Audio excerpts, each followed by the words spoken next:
Takulandirani ku AMTV Malawi kuchimake kwa nkhani zenizeni. Ngati nkhani imeneyo kuno kulibe, dziwani kuti nkhani imeneyo ndi yabodza. Idira wa nkulu ankhondo ku Malawi kuno komanso maofficers onse aku Malawi Defence Force.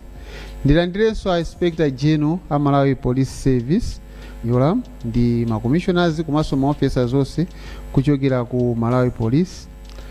Ndilandire onse amene tili akuluakulu anthambi ndi ma department aboma. Onse amene tachokera ku zipani komanso ma candidate amene akupikisana paokha pa chisankho chimenechi. Ndilandirenso onse anzanga atolankhani tonse amene tachokera ku mabungwe omwe saboma kapenanso masukulu zawo kachenjede akazembe ndi onse omira mabungwe akunja amene akumira mabungwe awo kuno ndi ena tonse amayi ndi abambo. Madzulo ano Malawi Electoral Commission yabweranso kuti ilongosolere mtundu wa Malawi kuti zachisankho zikuyenda bwanji. Ndisanatero ndikhale ndikuwapempha apampanda Malawi Electoral Commission kuti atipase uthenga umenewu koyamba mchizungu kenako mchichewa. Good evening, ladies and gentlemen, wherever you are watching us or listening to us too. The Commission is here again to give an update regarding the processes ensuing after the polling which we had on the 16th of September. Today the Commission has got an update regarding the movement of the results from the constituency centers to the district centers and then to the National Tally Center where we are. And the chairperson will also be giving a declaration from the results that we have received so far. So my humble pleasure this evening to invite the chairperson of the Malawi Electoral Commission. Thank you. Zikomo kwambiri Sangwani. Choyamba mundilole kuti ndinene kuti maulemu onse akhale m'malo mwake. Komanso chachiwiri mundilole m'malo mwa bungwe la Malawi Electoral Commission kuti ndikuthokozeni nonse amene muli muno. Komanso amalawi tonse kumene tili amene mukutsatira kaya ndi pa wireless pakanema komanso masamba anchezo. Ndikuthokozeni fachodikira tsiku lonse kuti tibwere ndi update iyi. Komanso chifukwa chodikira tinafotokoza kuti tibwera 10 o'clock koma tithokoze kuti munatidikira ndithu pa chifukwa cha chimenechi. Komanso tithokoze mtundu onse wa Malawi fachosunga bata ndi mtendere pamene tikudikirira zotsatira zathu zachisankho chimene tinachita pa 16 September. Lerolo tifotokozera zinthu zingapo. Choyamba kungodziwitsa mtundu wa Malawi kuti kodi katundu wathu kuchokera kuma constituency Tally Center kufika ku district Tally Center zikuyenda bwanji kuzafika kuno. Komanso tifotokozera zotsatira za chisankho ichi m'madera angapo malinga ndi mmene tawunikira lero. Koma titsindike kuti si zotsatira zonse koma za madera angapo amene takwanitsa kuwunikira pamene tikugwira ntchito imeneyi.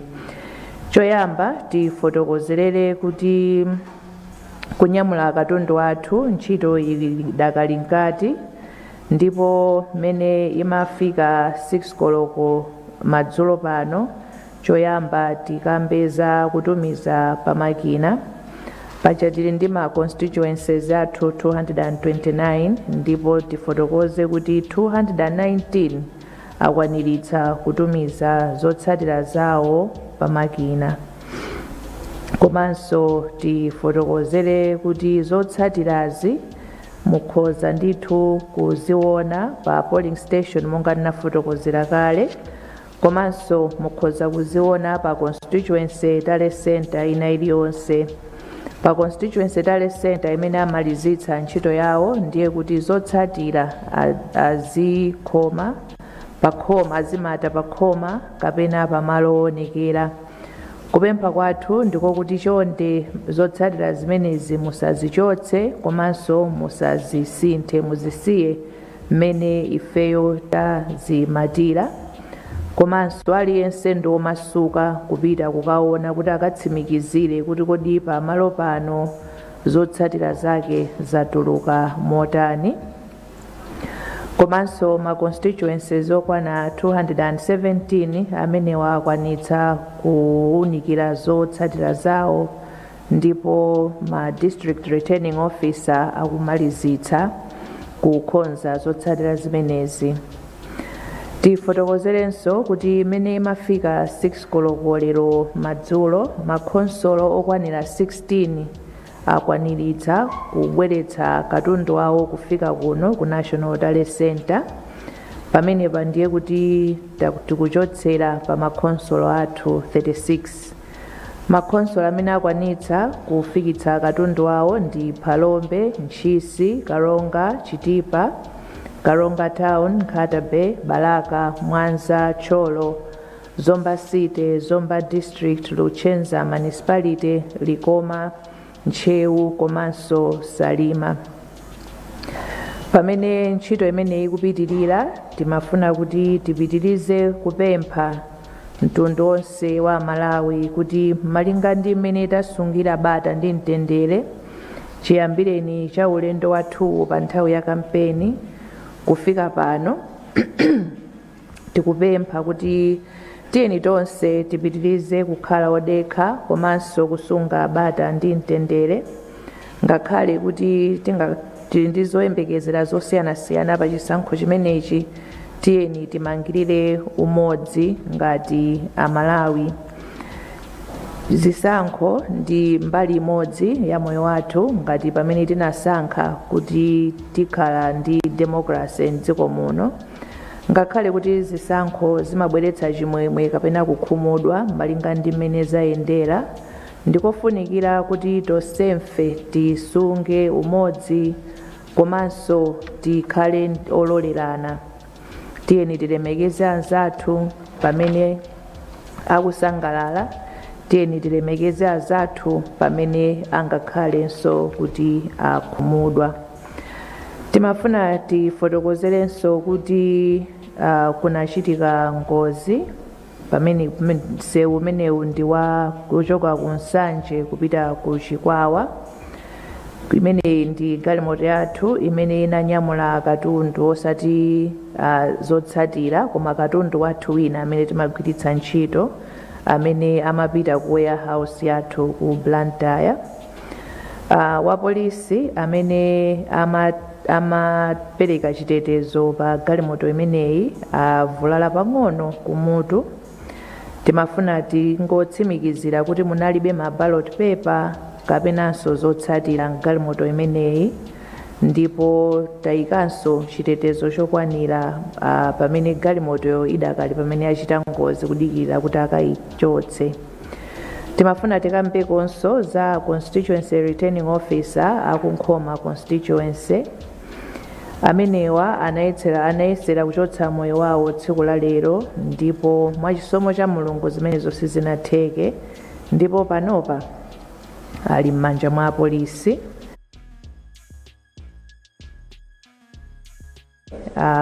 Malawi Electoral Commission yayika ndondomeko kuti tipeze a constituency returning officer ena kuti atimalizire ntchito imene yatsalayo kuti zotsatira zithe kufika ku district tigwire molongosoka, chifukwa ngati dandaulo labwera ndi nkhambakamo tisowa poyambira. Kwa iwo amene ali ndi madandaulo podzera ndi ceo@mek.org.mw. ngati kungatheke katisireni pamanja posiya ku office kwathu ku Mek head office Chisankho House mu City Center momuno. Mongobwerenzera chonde tisatumize pa WhatsApp, izikatere zikhala kuti zimenezi sitinalandire. Tinafotokozera kuti tikhala tikuwulutsa zotsatira, tibwerenzenso kuti tiziwulutsa malinga ndi mmene tikugwirira ntchito. Lero commission inakhala pansi ndipo choyamba inawunikira madandaulo amene talandira kuma konsolo amene timayang'anira. cholinga ndichokuti tione ngati kuti madandaulowo anthu anathandizika kale ku polling station kapena ku constituency tally center, ndipo kuti ngati sizinatero commission iwunikirenso tisanaulutse zotsatira zakumalo kumeneko, komanso kuti tilandire ndi kutsimikizira mavoti amene achokera kumalo kumeneko pamene tikuulutsa zotsatira. Tikakamba za madandaulo amene talandira malingana ndi gawo 65 la lamulo loyendetsera chisankho cha president, phungu a nyumba ya malamulo komanso makhansala, zimafunikira kuti ifeyo tikhazike complaints logbook pa polling station ina iliyonse, ndipo zimenezi zinachitika, ndipo presiding officer anali ndi mphamvu yolandira madandaulo ena aliwonse ochitika pa polling station komanso ndikupereka mayankho. Timafuna tifotokozere kuti pakadali pano tawunikira ndipo taona kuti kuma polling station akuma consolo amene tikhale tikulengeza kumeneko madandaulo onse analongosola, ndipo palibe madandaulo amene afika ku commission kuno kuchokera kumeneko. Ndiye kuti ifeyo tachitenga kuti madandaulo onse kumeneko analongosoka. Tsopano tifotokozereko za ma void votes kapena tinene kuti mavoti amene sanawerengedwe kuti anali ndi mavuto ena. Lamulo limafotokoza kuti tisanafotokozere tisanaulutse zotsatira zomaliza, timafunika kuti tione kuti kodi ma void vote alipo otani. Komanso lamulo lomweli limafotokozera kuti tiunike ma void vote monga mmene presiding officer anafotokozerera, kuti titsimikizire kuti kodi ndi void vote di kapena ayi. Koma tifotokozenso kuti pakadali pano tifotokozenso kuti lamulo limanena kuti commission iunikire ma void vote pokhapokha ngati nambala imeneyoyo ingasinthe zotsatira. In other words, the commission can only consider the void votes if they have the effect of changing the outcome of the election.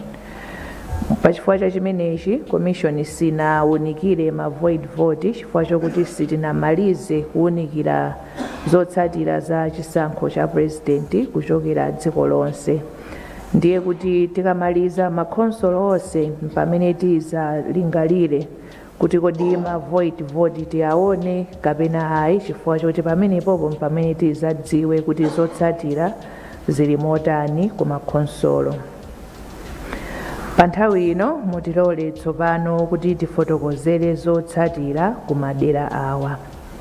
Choyamba, Likoma district. Ku Likoma anthu amene analembetsa mkaundula wathu wa voti ndi 8,664. Anthu okwana 6,937 ndi amene anatuluka kukaponya voti imene inali 80%. Kumeneku kunali ma null and void votes okwana 143 imene tinganene kuti 2%, ndipo mavoti ovomerezeka anali 6,794, ndipo mavotiwo ali motere. Dr. Joyce Hilda Banda of People's Party 87 votes, Thokozani Banda Manyika Independent 20 votes, Akwame Bandawe of Anyamata Atsikana Azimai 17 votes, Dr. Lazarus Makathe Chakwera of the Malawi Congress Party 1,817 votes, Kamuzu Chiwambo of People's Transformation Party 16 votes, Adil James Chilungo Independent 7 votes, Cosmas Felix Chipojola Independent 4 votes, Dr. Dalitso Kabambe of UTM Party 485 votes, Atupele Austin Muluzi of United Democratic Front 110 votes. Professor Arthur Peter Mutarika of Democratic Progressive Party 4,177 votes. Punziro Mvula Independent 4 votes. Frank Tumpale Mwenefumbo of the National Democratic Party 3 votes. Dr. Kondwani Nankrumah of People's Development Party 4 votes. Jordan Sauti of Patriotic Citizens Party 2 votes. Smart Mulumbe Swira Independent 2 votes. Milward Tobias Independent 2 votes. Dr. Michael Biswick Usi of Ojazake Alibe Mlandu 37 votes. Kasungu Municipality kumeneku amene analembetsa mkaundula wathu wa voti anali 25,645 ndipo anthu okwana 18,614 ndi amene anatuluka kukaponya voti imene inali 73%. Tinali ndi null and void votes 373 kapena tinene kuti 2%, ndipo mavoti ovomerezeka anali 18,241 amene ayenda motere. Dr. Joyce Hilda Banda of People's Party 98 votes. Tokozani Banda Manyika Independent 27 votes. Akwame Bandawe of Anyamata Atsikana Azimai 65 votes. Dr. Lazarus Makathe Chakwera Malawi Congress Party 8,818 votes. Kamuzu Chiwambo of People's Transformation Party 26 votes. Adil James Chilungo Independent 9 votes. Cosmas Felix Chipojola Independent 12 votes. Dr. Dalito Kabambe UTM 1,019 votes. Atupele Austin Muluzi United Democratic Front 229 votes. Professor Arthur Peter Mutarika Democratic Progressive Party 7,831 votes. Punziro Mvula Independent 18 votes. Frank Tumpale Mwenefumbo National Development Party 2 votes. Dr. Kondwani Nankrumah People's Development Party 5 votes. Jordan Sauti Patriotic Citizens Party 2 votes. Smart Mulumbe Swira Independent 2 votes. Milward Tobias Independent 3 votes. Dr. Michael Biswick Usi Ojazake Alibe Mlandu 75 votes. Luchenza Municipality kumeneku amene analembetsa mkaundula wathu wa voti ndi 10,237 ndipo amene anatuluka kudzaponya voti ndi 8,455 83%. Tinali ndi ma void votes 127 imene ili 2%, ndipo mavoti ovomerezeka anali 8,328 votes amene ayenda motere. Dr. Joyce Hilda Banda People's Party 18 votes. Tokozani Banda Manyika Independent 6 votes. Akwame Bandawe Anyamata Atsikana Azimai 9 votes. Dr. Lazarus Makathe Chakwera Malawi Congress Party 336 votes. Kamuzu Chiwambo People's Transformation Party 15 votes. Adil James Chilungo Independent 3 votes. Cosmas Felix Chipojola Independent 6 votes. Dr. Dalito Kabambe UTM 232 votes. Atupele Austin Muluzi United Democratic Front 81 votes. Professor Arthur Peter Mutarika Democratic Progressive Party 7,547. Let me take that again. 7,547 votes. Punziro Mvula Independent 16 votes. Frank Tumpale Mwenefumbo National Development Party 2 votes. Dr. Kondwani Nankrumah People's Development Party 20 votes. Jordan Sauti Patriotic Citizens Party 2 votes. Smart Mulumbe Swira Independent 1 vote. Milward Tobias Independent 2 votes. Dr. Michael Biswick Usi Ojazaki Alibe Mlandu 32 votes. And lastly for tonight, Mwanza kumeneku amene analembetsa mkaundula wa 12 voti ndi 51,045. Amene anatuluka kudzaponya voti ndi 38,011 imene inali 74%. Kunali ma void vote 1,210 imene ili 3%. Mavoti ovomerezeka anali 36,801 ndipo ayenda motere. Dr. Joyce Hilda Banda, People's Party, for 463 votes. Tokozani Banda Manyika, Independent, 126 votes. Akwame Bandawe, Anyamata Atsikana Azimai, 130 votes. Dr. Lazarus McCarthy Chakwera Malawi Congress Party, 2,228 votes. Kamuzu Chiwambo People's Transformation Party 104 votes. Adil James Chilungo Independent 81 votes. Cosmas Felix Chipojola Independent 67 votes. Dr. Dalitso Kabambe UTM 2,203 votes. Atubele Austin Muluzi United Democratic Front 533 votes. Professor Arthur Peter Mutarika Democratic Progressive Party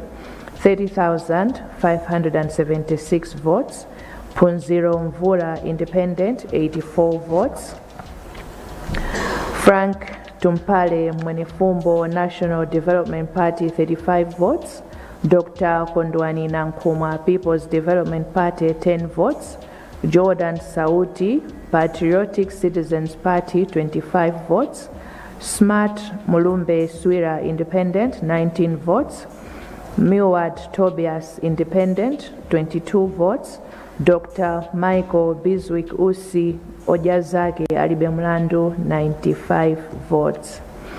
Izi ndiye zotsatira za makonsolo amene takwanitsa kuwunikira pofika nthawi ino. Tidziwitse mtundu wa Malawi kuti tipitiriza kuwunikira zotsatira zimene talandira ndipo tizilengeza monga tachitira lero kuti tikwaniritse zonse m'masiku 8 amene lamulo linakhazikitsa. Ndikuthokozeni nonse Malawi amene mukutitsatira pakanema pa wireless pa masamba mchezo komanso nonse amene muli pano. Tipitirizebe kupempha kuti tisunge bata ndi mtendere pamene tikuyembekezera kuti timve zotsatira zathu. Ambuye akudalitseni nonse. Wosayiwala kupanga subscribe ku channel ya AMTV Malawi.